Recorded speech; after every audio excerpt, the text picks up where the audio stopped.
Question 25 is a ratio question, and the fact that it's this late in the paper tells me there's going to be some algebra or some other trickery involved. There are some green crowns and some purple crowns in a box. There are 24 purple crowns in a box. The ratio of the number of green crowns to the number of purple crowns is 1 to 3. Work out the number of green crowns in the box. That seems fairly simple to me. I've got 1 to 3. I want there to be 24 purple. Purple is my second number, so I'm going to multiply everything by 8, giving me 8 to 24. So therefore there are 8 green crayons. And I can just check that makes sense. 24 purple crowns and 1/3 of that number should be green. Works for me. Abby put some more green crowns into a box. The ratio of number of green crowns to number of purple crowns is now 5 to 8. How many green did she put into the box?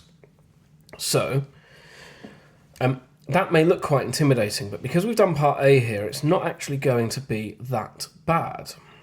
I know there are 24 purple crowns and 8 green crowns, and then she adds some more green. So we started with 8, and then we added, let's call it G. We added a G extra green crowns, and the ratio of that to number of purple, which isn't changing, so to 24, is equal to 5 to 8. So I know those two ratios are equal. In other words, the proportion of left to right will be equal in each half.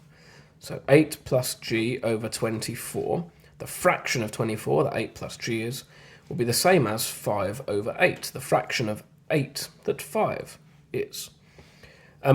So I just look to solve this for G.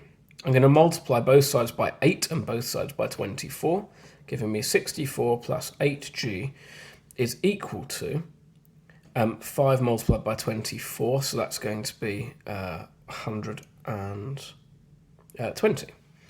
There is actually an easier way to do that if I spot it, which is that 8 and 24, well, 3 lots of 8 is 24. So I could just multiply everything by 24 and I get 3 on this side. If I didn't spot that, I can divide by 8 now to get 8 plus G is equal to, and then 120 over 8 is 15. Same as if I was multiplying by 3. And therefore G is equal to 7, and so 7 crayons were added in. So that looked like a very intimidating question, but actually probably easier than a few that came before it. And that's the entire paper sorted.